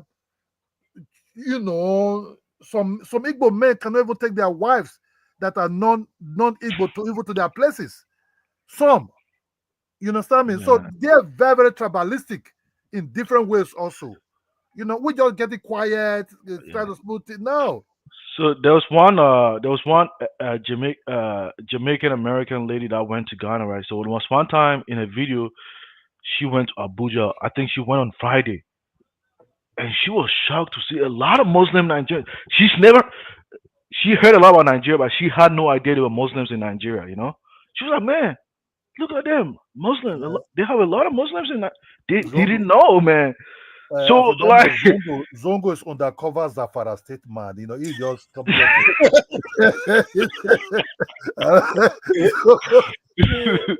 Zongo is also an immigrant that went to Ghana. He's from Zafara. The funny thing there, do you know Zongo can enter Nigeria and claim Nigeria because he have the root of his ancestors there? That's just the truth. well, I'm kind of like a little mixed though. I'm also like probably mixed with a tribe in Togo too. So like, Where's your so grandfather from? my great grandfather is from Katsina, but my immediate grandparents are really from Togo. But Okay. so Well, thank you, guys. Let's do our closings. I'm gonna so run so out and I'll be back again. so the issue is like I know like sometimes, but like guys, in the past we used to keep quiet, but I think now we just gotta be honest with yourself. Yes, Like, we if cannot be people, yes. yeah, if Zongo, someone you're is right. calling you, like nobody's hating on you, man. Like, man, if I was look at you, man, you have your own business. Like, do you really care? Like, do you think somebody's really out competing than you? Like, what the hell? Like, you mean like in America over here, you don't see some Africans, including Nigerians, that you are better than? Like, so why this all hate? Where is it coming from? People are calling out the foolishness, right? So sometimes we just gotta focus on. It's not like they are generalizing everything. In the case of Ghana, in Ghana, for instance, we have the West African gas pipeline that supply gas from Nigeria all the way to Benin, Togo, and Ghana. There are Nigerian banks operating in Ghana. There are Nigerian like formal businesses operating in Ghana. Dangote Cement is in Ghana. Man, no Ghanaians is having issues with them. I So think are Ghanaians speaking about those Nigerians? No, they're talking about the crimes, man. So why are people always using the right the Zongo, like there's nobody in Nigeria that supported this Igbo man. That's 100%. This guy did wrong. Even Nigeria, we're even calling ourselves now allowed out there now. yeah? The youth, this young generation now, they don't like it. So in Nigeria, it's even far more louder there now. You understand me? Because we start everybody's suffering. And the Yoruba, problem is and the everybody's suffering problem now. is if Ghanaians are calling, say, oh, don't we have Ghanaian? Man, that's their country, man. The crimes are committed by the city, the police people are going to like deal with their criminals. If you But are a foreigner, you are not expected to commit a crime. It's just, I mean, Africa, isn't this That's a true. normal Yeah. thing? Like, come on, do you think if you're a criminal from Gambia, America's going to accept you? They're like, man, they're dealing with this FBA, Over like, here, if you no, commit, no. But what you should understand is this: we calling them out now. I think in a short time, these are few Nigerians who call that Igbo yeah, man. it's There's no mostly few. It's few. It's not there's much. that Igbo That's man true. in Ghana. The some of this Eze in their territory, this support, they even abolish it now. That if you're not a king, you can never call yourself a king outside in Nigeria or outside Nigeria because of this guy. Yeah. Because they say get shocked. How can this guy call himself king of what? Now, And he have a now, big house. now he says he's no longer a king. He's And a that leader. because his people, the people like, huh? Who are you? Where you from? Say Eze who? So he start calling himself all this name, packing. So that's why his own Man, people. but Ola, one thing I respect that Eze King guy, man. He knows how to do packaging. A former president of Ghana called him His Royal Majesty, man. Because he has some money. This dude was just some literally cassette seller, man. God, Guys, let's allow St. James to chime in before I close out too. After that, man, do you ever see the wife of that guy speaking that Ghana woman? He married to a Ghana woman. That woman also talk arrogantly also. You know He infused her with that spirit. Oh yeah, you know, because they have some money. They have money, you know. The guy makes some money. So today I read that he's accused of wanted by the Turkish. Yeah, he's come some Turkish man. But let's allow St. James then. St. James, welcome. Thanks for having me, Alpha. Can you hear me better? Can you hear me? All right. So I was listening to the show, man. It is very interesting to see Ghana and Nigeria having a peaceful conversation and agreeing on almost everything. That's because of Alpha Dhamma's genius, man. Right. So I mean, I was teasing Zongo, right? I was teasing Zongo because most of the Pan-African, reside in Ghana. And I wonder if you guys have all these whoop-de-wop with Nigeria, why not try to fix your problem with Nigeria? Why are you crossing the border all the way to America, trying to extend the olive branch to Black America? It's kind of funny to me. Well, St. James, they have the right to choose with people to kick it with. No, but you shouldn't be calling it. You shouldn't be calling it Pan-Africanism. You should call it business Pan-Africanism or something. St. James, they collaborate online. They said Pan-Africanism without Nigeria, but Pan-Africanism also will not exist without Nigeria. Because you know what the Nigerians are doing because of this ban? Right, what they're doing. Now they're applying, they are scamming, getting Ghanaian passports. The Ghanaians are crying about that, and many, But Alpha Damos, whatever they complain about Nigeria, Ghanaians have been doing that too, man. They have been they're undercover criminals. Man, they go to other people's country trying to get their passport. It happens. Yes, I've seen some of it. Right. That's why, we have to make sure we address the real issue. If the crime is particular to Nigeria, yes, I agree with it. But St. James, don't you think maybe even like the Ghanaians, right? Right. I'm not saying they don't have criminals. I'm sure they do. But is it because Ghanaian criminals, they just are like smooth, they're not loud about it, like yes. It's like you catch them, they just they agree. They go along. They agree. They're sorry themselves. That's true. But Nigeria, some of the people that come from Nigeria. Now, to be honest with you, Ola is here. He can agree to it. In most West African country, we are not used to kidnapping, cutting body parts. Nah.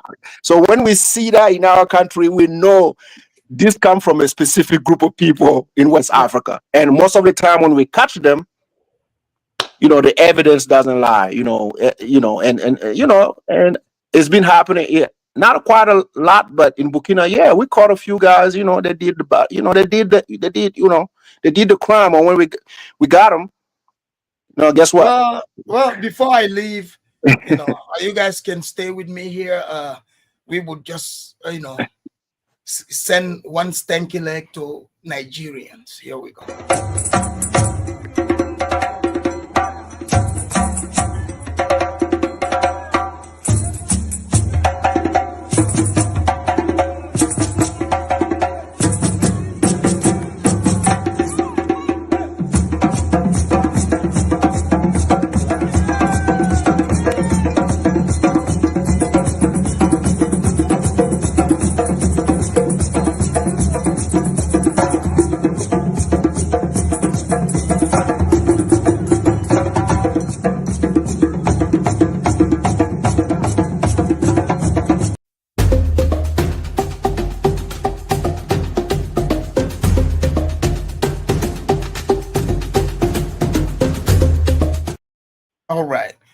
Ghanaians are giving the aquaba. So thank you. Yeah, but St. James, I was gonna say one thing in reference to what you said about Ghana Well, government. Zongo, don't start a new one. We were closing. I'll No, be no, back. no. Yeah, I'm wrapping. I'm wrapping up. St. James, see, Mhm. Ghana is not a monolithic country, man. The I get. government that came to power, Yeah. Akufo-Addo, they are nationalistic people. It was just a finesse. You know, Mhm. you got to really stay in the country to really read between the lines. It's just like it takes you a longer time to live in America to kind of read between American politics about the conservatives. It's the same thing in Ghana. It's not a monolithic country. It was never was. The Well, thank party you. that have the Thank you. party that Thank you. have always Thank, been thank inclusive you. Thank is you, the folks. current government Well, right now. With the Zongo, other government. allow me to run so I can come back again. I got some stuff to take care of. Okay. Well, thank you, folks. Thank you for joining in the conversation, and I shall see you guys on the next one. Thank you, Ola. Thank you, St. James. All right. So, ladies and gentlemen, that brings us to the end of the show, and I hope to see you guys on the next one. Peace.